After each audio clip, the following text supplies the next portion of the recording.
Sir, sa ngayon ho ba kasi again ano, kasi naguguluhan po kami 'no, DOJ and then Ombudsman. Sa ngayon ho ba kung sakasakali nasasampahan ng demanda ng asunto si Zaldico, sino po ang hahawak sa kaso, DOJ ba o Ombudsman?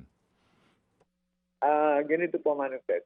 Kung halimbawa po magsasampa ng kaso as against former Congressman Saldico, kung considering na yung kanyang salary grade ay 27 and above, at kung depende po sa kaso na isasampa, ang magkakaroon po ng kapangyarihan niyan ay ang Office of the Ombudsman. Kasi po ang kaso po niyan ay doon po sa Sandigan Bayan ni Gasampa.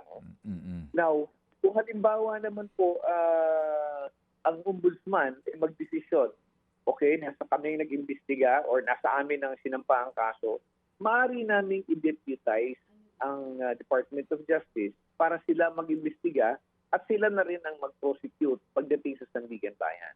Opo. Pero basically, whatever results na mangyari po doon sa investigation na gagawin ng departamento, ito po ay kailangan maaprubahan ng ombudsman bago ito po ay may sampa sa Sandigan Bayan. Ayun, sige po. But basically po, sa Sandigan Bayan ang landing ng kaso, hindi po sa RTC. Hindi po, Manong Ted, well, if we're talking about cases involving Saldico, Opo, Saldico. Yeah, plunder po yan, or any case cognizable by the Sandigan Bayan. Talagang Sandigan Bayan po ang bagsak niyan.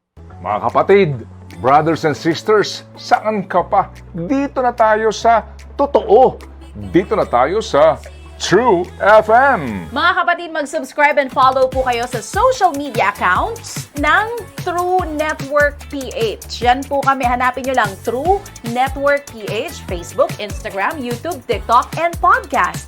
Mapa Apple or Spotify man yan, mahahanap nyo kami. Lahat ng mga napapanood at napapakinggan nyo po sa programa, nasa social media accounts namin yan. So, paano mga kapatid? See you sa social media!